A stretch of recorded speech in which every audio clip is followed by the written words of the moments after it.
Shalom, salam sejahtera. Senang bisa berjumpa lagi dalam renungan firman Tuhan hari ini.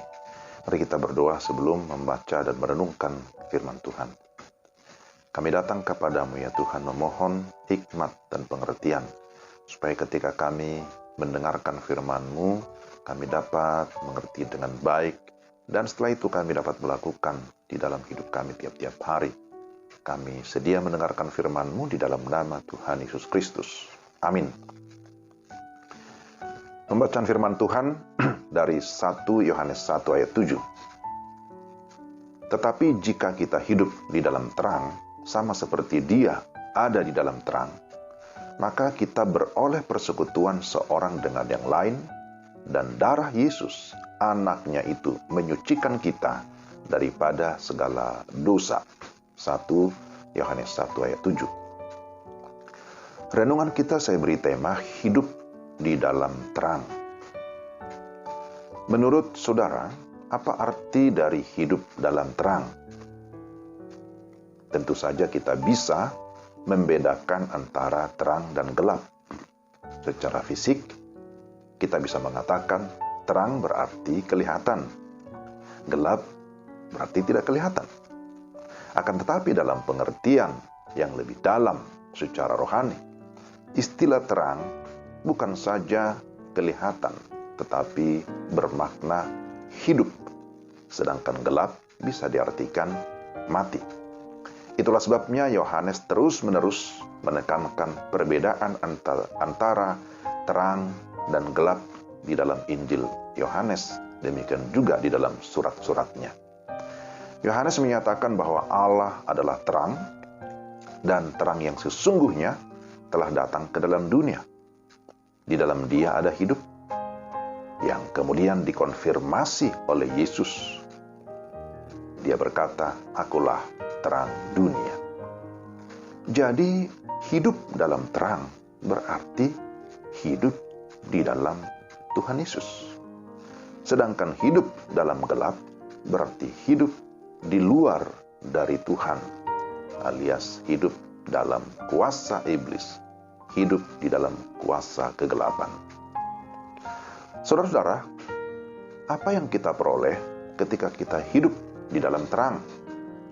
Pertama-tama, tentu ketika kita hidup di dalam terang, kita hidup di dalam persekutuan dengan Tuhan, atau ada relasi secara pribadi dengan Tuhan.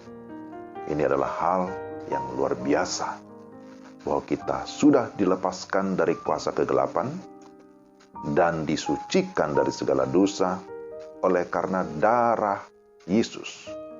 Karena itulah kita dipersatukan atau dipersekutukan dengan dirinya sendiri, dengan Tuhan. Kedua, kita beroleh persekutuan dengan sesama orang percaya. Hidup dalam kebersamaan, saling menopang, dan saling mengasihi satu dengan yang lain. Orang yang hidup dalam terang, kehidupannya akan bercahaya dan dapat menjadi teladan bagi orang lain.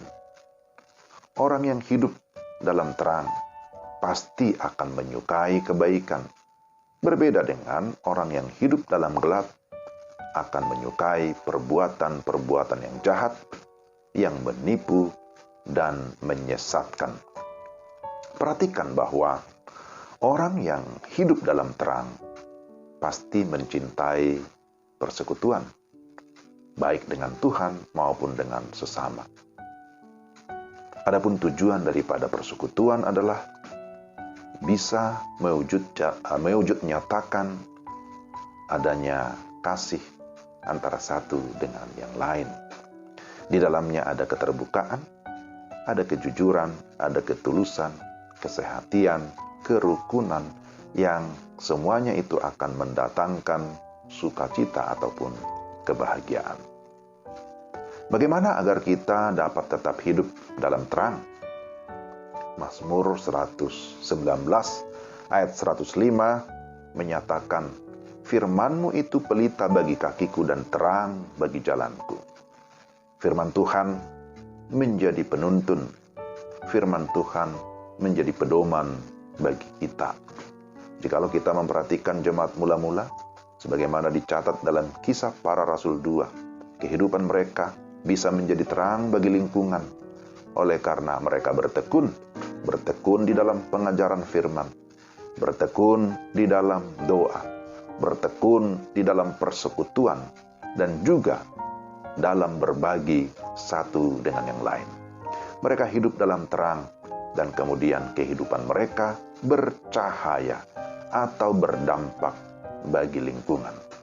Yesus berkata, demikianlah hendaknya terangmu bercahaya.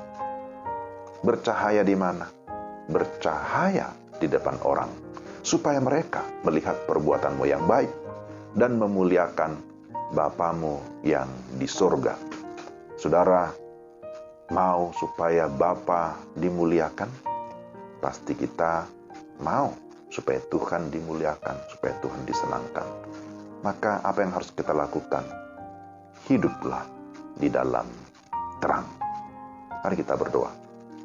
Tuhan, terima kasih.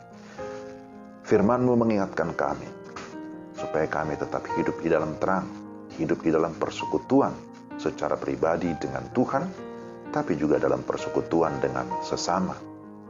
Dan di dalam persekutuan itulah kami mewujud nyatakan cinta kasih, saling menopang, saling memperhatikan, saling mengasihi satu dengan yang lain.